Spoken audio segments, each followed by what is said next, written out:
Hey, good day. So today we're looking at Genesis chapter 2, and there's a portion of scripture that we're going to unpack, and we're really looking at what do we take from Genesis, as we've looked at Genesis chapter 1 and just what it really means, and how do we unpack the chapter of Genesis chapter 1. We're now in chapter 2, and I've got a sermon title today that I want to just unpack if we look at this specific portion of scripture. And my title is The Merciful Creator. And you were created with intent. So a lot of people, when they come into the kingdom of God, they find that they are very lost in a sense. And meeting Jesus really comes and he turns our world upside down. We come from a broken world mindset, different religion, different traditions, different ways of growing up.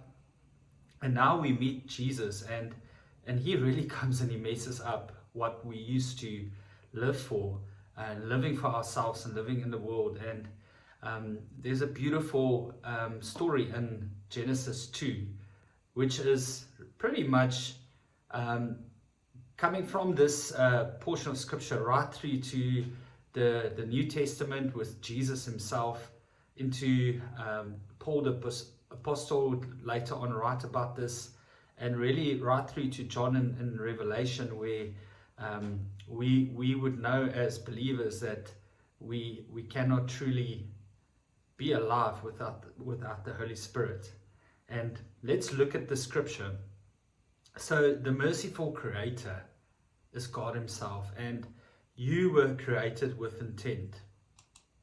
And I want to quickly look at, there's certain things that we need to look at when we before we look at God being the merciful creator, because intent means he planned and created you with a plan.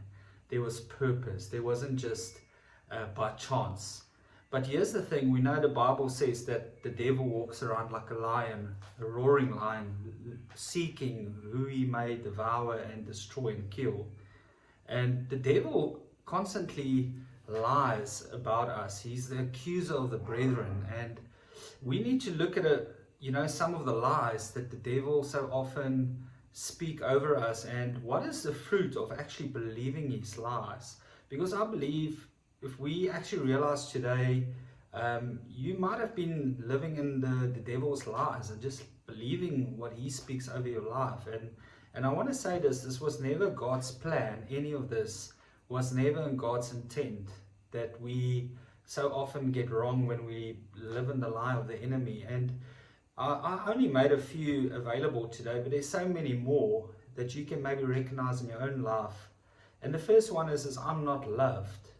So often we find people that just feel I'm not loved, and the fruit of believing that is that you struggle to love in return.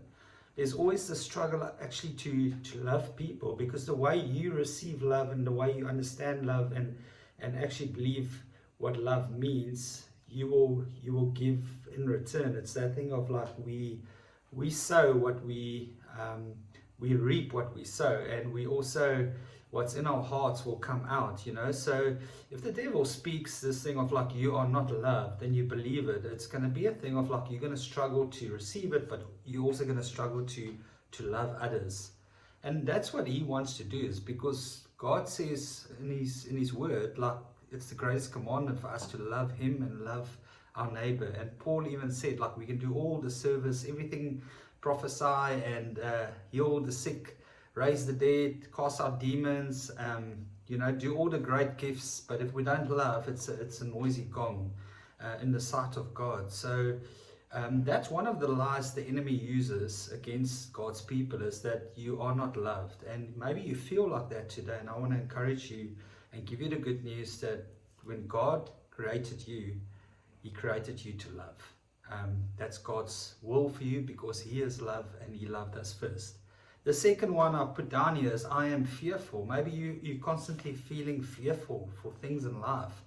And you are just living under fear constantly. And the fruit of fearful is you struggle to step out in faith. You go through such extremes in your life that you never actually step out of the boat like Peter did, because they were fearful for the storm around them. And God did not create us to fear. God actually created us to be in relationship with Him and have faith in His Son Jesus. So you struggle to step out in faith because fear is ruling you, and that's a lie from the devil.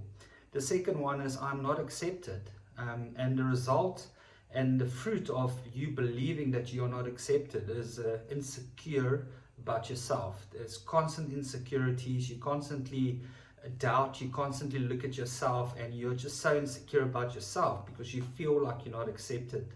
And this is the lie of the devil.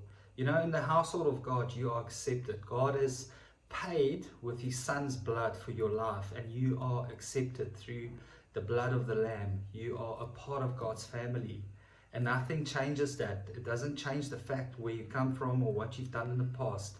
God sees you holy and righteous because of Jesus Christ, His sacrifice on the cross. And you don't have to be insecure about yourself. Insecurities come from the devil when we actually believe the lies that you are not accepted.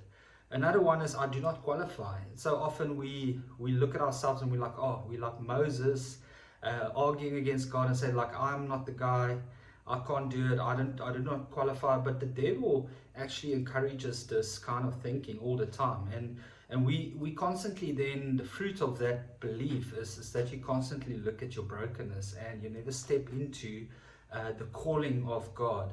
Because who's the one that qualifies us? It's not you. It's not because you're a good person. It's not because you have faith. It's because of God's grace. It's God's grace that enables us to actually step into what God's calling us to. But the reality is, if you constantly saying, like, I do not qualify, you believe that lie of the enemy, you disable God's grace to empower you to actually do things for Him. So then you go back and you, like the Egyptians, the Israelites in Egypt, when they were delivered and they were in the wilderness, they kept looking back at Egypt and said it was better there. But what happens is you start looking at your broken life and you disqualify yourself for the work of the kingdom. And we do not need to listen to the devil and what he's saying about that you are not qualified. It's the grace of God that qualifies you. There's nothing you can add. God says our best efforts are like filthy rags. The devil wants us to keep looking at our filthy rags and like stay in that place and say, well, the reality is this is who I am. I'll get there one day. But the reality is you'll never get there by yourself. You need God's grace to actually propel you into the kingdom and do what God's asked you to do. Another one is, I am useless. You feel like just constantly like, I'm not the person, like God won't use me. Like I can't do this. Like you keep looking at yourself. And the result of believing that you are useless is self-pity. That's the fruit of believing that lie. And that's very much a demonic thing, that you can open a door for the demonic to come in. And we've got to be careful to not think the way the devil thinks about you, because he pretty much thinks all people are useless, but yet he wants them in his kingdom just to make them useless for God. And that's really what Satan does. If we're in the kingdom of darkness, we are useless to God. That's why John 3:16 says that God so loved the world that He sent His only begotten Son, that whoever believes shall not perish. So if you think of the word perish, go study the Greek. It means it's a useless. You can't use anything that's perished. It means it goes to the rubbish dump. And it's the same for us. Like when we perish before God, we are useless for the kingdom of God. We can't be used for what God has created and designed us for. And God created us for purpose. God created us with intent for relationship. And God's intention was never for you to perish. So you are not useless. You are in Christ Jesus. You are useful for the kingdom of God. And you're a son or you're a daughter in the living God's house. And be careful of that lie. Another one is, people don't care about me. Where does that come from? And we so often come into church life, or we come into the kingdom of God, and we feel like, people don't care about me. So once again, the fruit of that is you feel a sense of rejection. And this is very often and very common in the church today. for people just to feel like you don't feel loved, you feel rejected. And it's very much a broken lens that the devil uses to use against you, to say, like, look at yourself. He constantly points towards your failures, the things that you've done in the past to hurt other people before you knew Christ.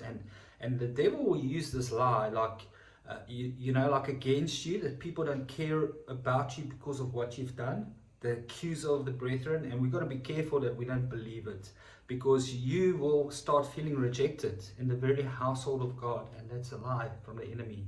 And the reason why I brought these things up is because I want you to think of, like, maybe some of these points that I mentioned is relevant to you, but God created you for purpose, and none of these things are from the Lord. None of these things are something that God spoke over your life when He created you. And God gave you a beautiful gift. He gave me a beautiful gift. And let's look at the scripture now that we're going to read today. In Genesis 2 verse 4 to 7, it says this: "This is the account of the creation of the heavens and the earth. When the Lord God made the earth and heavens, neither wild plants nor grains were growing on the earth, for the Lord God had not yet sent rain to water the earth. And there were no people to cultivate the soil. Instead, springs came up from the ground and watered all the land. Then the Lord God formed the man from the dust of the ground. He breathed the breath of life into the man's nostrils, and the man became a living person." So what do we take from this? So firstly, God created the heavens and the earth before man was created. I mean, if you go look out in the evening and just look at the stars, the heavens, you go look at the beautiful water, the ocean, the forest, the trees moving in the wind, the animals that God created. Everything is beautifully created by God. And in Genesis 1, we actually read as God placed everything into their place, and how God spoke and everything came into being. It was good. God looked at His creation and He said it is good. And we live in a beautiful, beautiful world. I mean, it's a fallen world. It's going backwards, but we can't help looking at the creation of God. And the Bible says it declares its glory all the time. And God created all of this before He created any human being. And then God said that there were no humans to cultivate the earth, which means when God created the heavens and the earth, He had a human in His mind to actually, He's going to put someone there to cultivate it and rule and reign over it. This is crazy, because it means God, the creator of the universe, created the beautiful earth, the heavens, the universe. Everything that we know about is created by God. And then God said, I'm gonna create a human. I'm gonna put a human in here to cultivate the soil. So God was not going to stop with the heavens and the earth, but He would actually include you, and He would include me in His creation. And we would be like ruling over and have dominion over everything God created. Isn't that amazing to know that this is God? He didn't just place us in the creation and just left us to be on our own. But God created the human with intent. He had a beautiful plan and purpose. And then it said God created a man from the dust of the earth. And that's crazy to think about it, because if God just left us to be a created thing from the dust of the earth, we would have just been a body. It would have been a body with no life. But then it says He breathed the breath of life into the nostrils of the man, and he became a living being. Now we see how personal it is that God created the man with purpose, that He actually shared His very breath into the body He created from the dust, and it became a living being.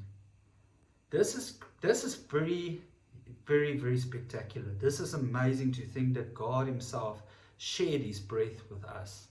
And I want to hopefully show us this morning that I believe it's the Holy Spirit that was breathed into Adam when God created him. And let's look at this in Scripture. Like a question for myself that you can ask yourself perhaps right now is, why am I here today? You know, firstly, you are here because God gave you the breath of life. Without the breath of life, you cannot be here today. That's God's mercy. That's God's mercy towards you and me. The fact that He breathed His breath into you and me. The very essence of me moving my hands and my fingers and speaking and teaching and reading is because of God's breath in my lungs. And it's His mercy. Secondly, we are here because God intended for me to be here. God intended for me to be alive and to be a part of God's plan, and that is God's mercy. God didn't have to make me a part of His plan, but He included me into His plan. And let's take a note that the breath of life was the very Holy Spirit, like I mentioned just now.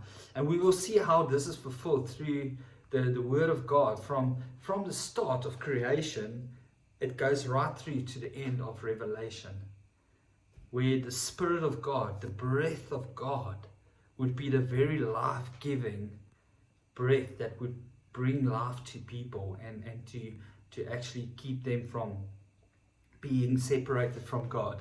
So God's intent was that you have close relationship with Him and your fellow human beings. And here's the thing, without the Spirit of God, you would be without breath of life. Think of it, without the Holy Spirit, you are spiritually dead to God. And God, what He did in the garden with Adam when He blew His breath into his nostrils and he became a living being, it's a picture of us receiving the Holy Spirit and becoming a living child of God before the living God. It's beautiful, and we know that this is God's intent, is for us to live in Him. Let's unpack the breath of life. You know, when God made the man, He can't help but know that He has so intentional and personal that He had to share His very breath into Adam when He created him. He shared what was personal, what is the very essence of God. We are not just the image and His likeness, but we are literally breathing what God has breathed into us as living beings. That is like crazy to think that that's the truth of what God has done in creation. So He created our flesh, and our flesh was dead until God breathed His breath into us. It's amazing that the body without breath is dead. If you think of it, and spiritually, the body without the Holy Spirit is dead. So there's this picture now that Adam was dead until God breathed His breath into him. If we don't have the Holy Spirit in us, we are spiritually dead to God. And you know, Jesus did the same. Jesus did the same with His disciples.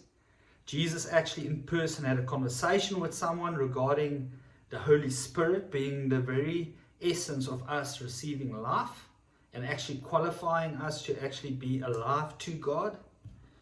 And let's look at the scripture. In John 3 verse 3 to 5, Jesus speaking to Nicodemus, Jesus replied, "I tell you the truth, unless you are born again, you cannot see the kingdom of God." I want to pause there quickly because you might think now, I'm going straight from Genesis to Jesus. But something happened in between Genesis and Jesus sitting with Nicodemus. And this was the very issue that God had to sort out. God had to make a plan for the humans that He created that disobeyed Him in the Garden of Eden. We know as Adam and Eve, they fell from God, they fell in sin, they disobeyed God by listening to the lie of the devil. I mentioned a few lies earlier. God is not pleased with us when we listen to the lies of the devil and we obey the lie of the enemy. God says we can resist the devil, absolutely. But what happened in the garden, soon after God created Adam and Eve, they disobeyed God and they were separated from God. There's a picture of God separated them out of the garden. He banished them from the garden, and Adam and Eve had to go their own separate ways. And ever since we, as a man, as a humanity, we would have to do things to please God and to be reconciled to God. God made a way through the law, but the reality of the law was that people couldn't keep the law, so they would fail. But the law, as we know, was a schoolmaster to ready us for what was to come, the real deal, which was Jesus Christ in person. God in the flesh came down in a man, and he came to be the sacrifice for sin, to reconcile us back to him. But not just that, God would pour out his Spirit over all men and women that put their faith and trust in the living God, Jesus Christ. And this is what Jesus comes to this point, and he's speaking to Nicodemus now, that what needs to happen for you to actually enter the kingdom of God, to actually have a relationship with God, would be to be born again. And you think of like Adam being created and God breathing the breath of life into him. He was born at that moment. He's the only human being, and Eve, that didn't have an actual physical birth like any other human being. Like we are born of our mother's womb, but for Adam and Eve, God created them. God created Adam. He breathed the breath of life into Adam, and he took a rib from Adam's side and he created Eve. And then ever since, they would have sexual intercourse and they would have their children. And we know in the Garden of Eden, when sin entered them, God cursed the man and the woman and the serpent. Part of the woman's curse was that she would bear. In child labor, it would be painful.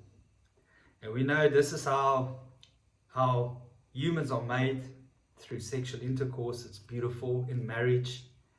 And this is how God designed it and created it. This is important to understand because Nicodemus is actually asking Jesus a very interesting question. And Jesus replied and says, I tell you the truth, unless you are born again, you cannot see the kingdom of God. So remember, Adam and Eve received the breath of life. And I believe when sin entered them, the breath of life, they remained humans, but I believe God removed the life part from them. Now Nicodemus is asking Jesus, what do you mean? Exclaimed Nicodemus. How can an old man go back into his mother's womb and be born again? So Nicodemus are thinking like, how on earth can I climb back into my mother's womb and be born again? Because I've already been born. Because Jesus told him, you got to be born again if you want to see the kingdom of God. And Jesus replied in verse 5, I assure you, no one can enter the kingdom of God without being born of water and spirit. Here we see that God in the flesh, Jesus is saying that you've got to be born of the Spirit. Born of the water means the water baptism that we go through as Christians. I'm not going to go into that right now. But the Spirit of God, you've got to be born of the Spirit of God, which means you've got to receive the Spirit of God, which is the life, the very life in you is the very person of God that lives in your temple, in your heart, in your life. I want to ask us a question today. Is the Holy Spirit living in you today? Is the Holy Spirit the one that is in you, directing and leading your life? You've got to be born again. If you do not know God, if you're still in your sin, you need to repent of your sin. You need to come before God and say, Lord, forgive me for what I've done. I believe in the sacrifice of your Son, Jesus Christ, that He was the ultimate sacrifice, that His blood was shed for me, that He died on that cross. And when He said it is finished on that cross, He took all of the sin and all of the punishment that I deserved upon Himself, and He died a criminal's death, and His blood was shed for me. And because of that, and because I put my faith and trust in Him, and on the third day He raised from the dead, He's alive, and I put my faith and trust in the living God. God will forgive you, and He will grant you everlasting life, which means you are qualified by the blood of Jesus to receive the Holy Spirit, to receive new life. And this is what Jesus was saying, is that He would be the one going to the cross. We know later on in John 3, Jesus would actually share the very essence of the gospel, is that He would go and die for the sin of the world, that my Father has sent me, that I'm the begotten Son of God, that I would die on that cross, and that whoever would believe in me shall not perish but have eternal life. The eternal life, as we read here, is being born of water and spirit. And this is what God was saying to Nicodemus. In Jesus' public ministry, he said in John 20 verse 22, he did something specific. His disciples, he breathed on them and said, what did God the Father do in the garden with Adam? He breathed the breath of life into his nostrils and he became a living being. Jesus did the same with his disciples. Listen to what he did. He said, he breathed on them and said, receive the Holy Spirit. John 20 verse 22. It's beautiful to know that it's the Holy Spirit that we receive as the very breath of God. The Holy Spirit, the very breath of God. I believe it's the same Spirit that entered Adam, the same breath that Adam received. And through sin, he lost the connection. Maybe you today there and you living in your sin. Maybe you believing the lies of the enemy and you need to repent and say, Lord, forgive me for what I've done. And receive the breath of life into your life. Receive the Holy Spirit. And unless you receive the Holy Spirit and be born of the Spirit and born of water, you cannot enter the kingdom of God. And question for yourself is the Holy Spirit living in me? Without the Holy Spirit, you are spiritually dead. We cannot live our lives without the Holy Spirit and say, I am spiritually alive to God. You need to be born of the Spirit of God. I'm alive to this world, perhaps. Maybe you're doing things, but maybe you're a perished being before God. You know, a perished person is someone that still does things. You're still a human. You can still see that person as a human. He's still living his life. But before God, the things that God created him for, relationship and purpose, is dead to God. And God says, I cannot use a perished human being.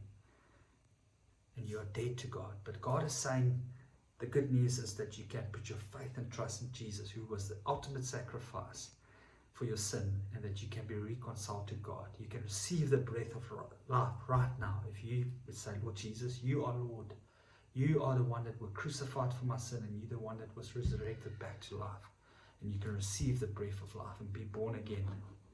And maybe that's you today. In Romans 8 verse 11 we read that the Spirit of God who raised Jesus from the dead. Think of it.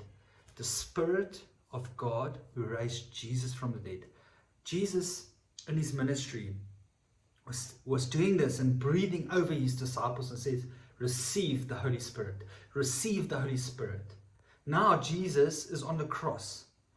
Jesus dies. They put him in the tomb. On the third day, the very same Holy Spirit that Jesus breathed and says, receive, now raises Jesus from the dead.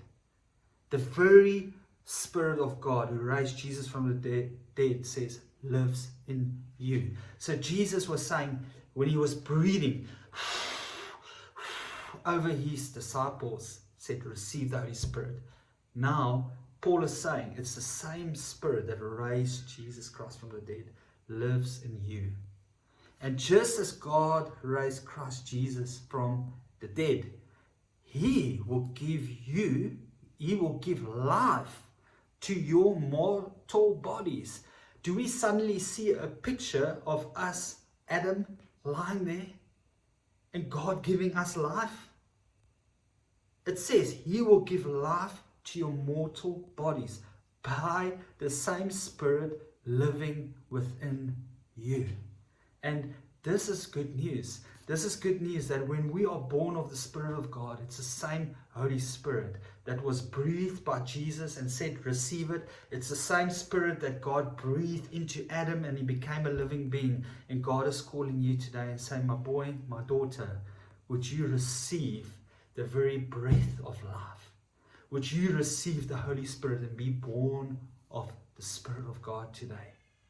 Would you receive Jesus Christ as your Lord and your Savior, that he was a sacrifice for your sin, and that he came to die for the sin of the world? But he didn't stop there. God's mission through Jesus was that he would pour out the Holy Spirit that would give life to our dead mortal bodies that were dead and corrupted by sin. And God would renew it by giving us the breath of life, the Holy Spirit. And we got to receive the Spirit of God. We got to accept it and say, Lord, breathe over us today. I want your life. Is this you today? I want to encourage you and I want to pray for you that you can right now where you are say, Lord, I accept your Son Jesus as my Lord and my Savior, that he died for my sin, that we disobeyed you when we rebelled against you, God, and we lost life because of sin. The wages of sin is death. This is Romans 8 verse 23. It says the wages of sin is death. And our wage is death. God it says like you deserve to die. But the same way God raised Jesus from the tomb and from the dead, God is raising you from your death, your dead body, so that it can become alive by the breath of God, which is the Holy Spirit. The free gift of salvation is that Jesus Christ is given to you freely, that he died on that cross, and that you can receive the Spirit of God today, be born of the Spirit of God, and receive the breath of life, and to continue your life in this way before God, because the kingdom of God are for those that receive the Holy Spirit as the life giver. And this is my encouragement to us today. And this is what we learn from Genesis 2, that God came to give us life. Maybe you're living today and you're living for yourself, but you are dead to God. Maybe you are just being a good person and you think you're doing all these great things, but you're so far off from God. Maybe you're living under the lies of the devil, and I want to pray for you and say, you can renounce those things in the name of Jesus. By the blood of the Lamb and by the word of your testament, we overcome the enemy, and you can be victorious, and you can receive the Spirit of God in you and have the breath of life in you every single moment of your life. Amen. I pray, Lord Jesus, that you would come right now. Whoever is listening to this video, whoever is just feeling what was being said here and what your word is saying about the truth of who you are, Lord God, that maybe some of these things are relevant to us, and we want to say, Lord, forgive us for believing the lies of the enemy. Forgive us, Lord God, for not receiving the breath of life, Lord. And Father, we want to open our hearts and say, Lord, come fill us, come breathe over us. And Father, we want to receive the breath of life right now. We receive your Holy Spirit in Jesus' name. Amen.